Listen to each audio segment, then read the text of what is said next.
Hello everyone. Today let's take a trip to the Cleveland Sewage Treatment Plant located at the Wapen Street of Cleveland. The plant, which works under the Redland City Council, treats water from residential as well as few industrial customers in the nearby region. The treated water from the plant is released to the Hilliard's Creek and for irrigation purposes. Although the plant capacity is 38,000, it serves about 41,000 people as it has a safety factor of 25 to 50%.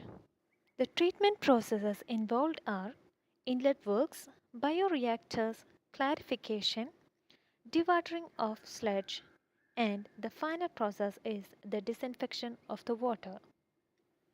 Now let's have a look on to our first process, inlet works, that includes screening and gritting. So the inlet works, there's two things we want to do. We want to remove any rag or cotton buds or wet wipes or any of that sort of stuff. Also toilet paper, remove the toilet paper in the screen. We've also got a grit chamber. So the grit chamber removes any like dirt or any solid sort of material. If we didn't have the grit chamber, it'd pretty much go into the bioreactor, settle over time, and we've actually cleaned out some bioreactors and there's been a foot of dirt in the bottom. So that's why we have the grit. And I believe the odour control is a bio-trickling filter.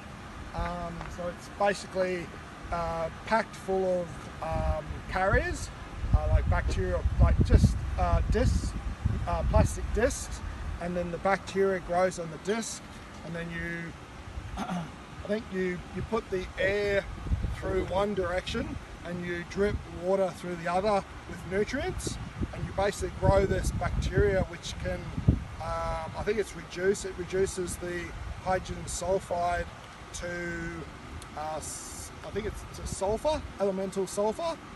So that occurs in that reactor, and then we have a polishing activated carbon step.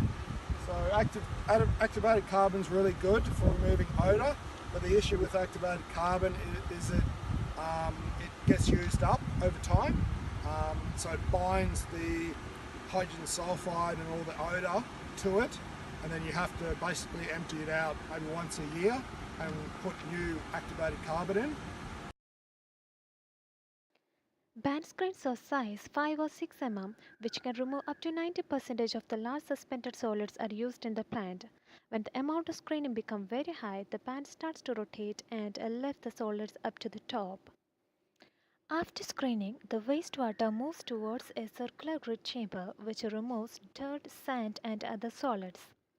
Air is introduced in a direction that is perpendicular to the flow of water, and the heavier grit particles with high settling velocity drops down to the grit collecting chamber, whereas lighter particles are carried with the air to the following trickling filter, whereas the grits and other solids removed are washed, dried and sent to landfill.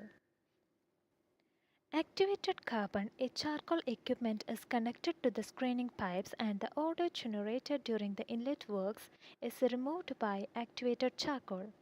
The absorption sites also accumulate colloids and dissolved matters on the surface. The next step is the bioreactors. The main purification process of the plant happens in the bioreactor, where the level of solids is maintained, which is essential for the working of following clarifiers. The level of solids should be maintained up to 6,000 mg per liter, above which the clarifiers would not be able to settle the sludge effectively. Bioreactors contains two zones of operation, aerobic zone and anaerobic zone. In the beginning, the incoming wastewater is contacted with the recirculating sludge from the clarifiers to produce activated sludge. In this treatment process, the BOD, COD and the nutrients present in the incoming water is reduced sufficiently. In the anaerobic zone, where there is no oxygen and nitrite present, the phosphorus removal takes place. In the anaerobic zone, oxygen is absent but nitrate and sulfate are present. Anoxic processes are typically used for the removal of nitrogen from the wastewater. The third process is the clarification. The incoming effluent from the bioreactor is fed equally into two secondary clarifiers, which is around 32 meter in diameters and have a capacity of 2.6 megaliters each. The settling process happens here is mainly due to change in flow velocity. The wastewater coming from the bioreactor through the comparatively small diameter inlet pipe have a very high velocity. When this wastewater falls into the huge clarifiers with high surface area, the velocity will drop down tremendously and the solid starts to settle down along with the sludge blanket at the bottom of the tank. There are several pumps at the bottom to pump out the sludge from the tank and return them back to the bioreactor as a return activated sludge. The clarified effluent still consists of certain amount of impurities is sent to the disinfection processes. The next process is the sludge dewatering. Devices called filter presses which is operated by gravity are used for dewatering process in the treatment plant. When we smudge the filter material or apply high pressure on the filter medium such as sand or cloth, the solids will accumulate on the material and the liquid seeps through the medium. The water gets filtrated would pump back into the bioreactor for further treatment and the solids captured are dried out and are known as filter cakes. They are then transferred to the conveyor belts and are collected in bins for further use. The final process is the disinfection. We actually have a license where we have to meet, I think it's fecal coliforms. So we basically measure our fecal coliforms with that auto sampler over there.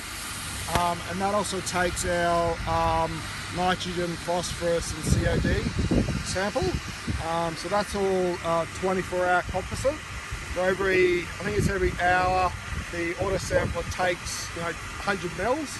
And at the end of the day, there's 2.4 litres, and then they shake it up and they pour it out, and that's your daily composite. So the point of this is to disinfect. So we add chlorine. So that's the chlorine building there. We've got chlorine gas, which is quite dangerous, but we've got a lot of safety procedures and safety guards to ensure if there is a leak, there's a alarm system and all that sort of stuff. So we've never had any issue with the chlorine system. It's audited every half a year or every year. So this is the main disinfection process. We have to have a certain contact time. So the chlorine is contacted with the effluent to disinfect.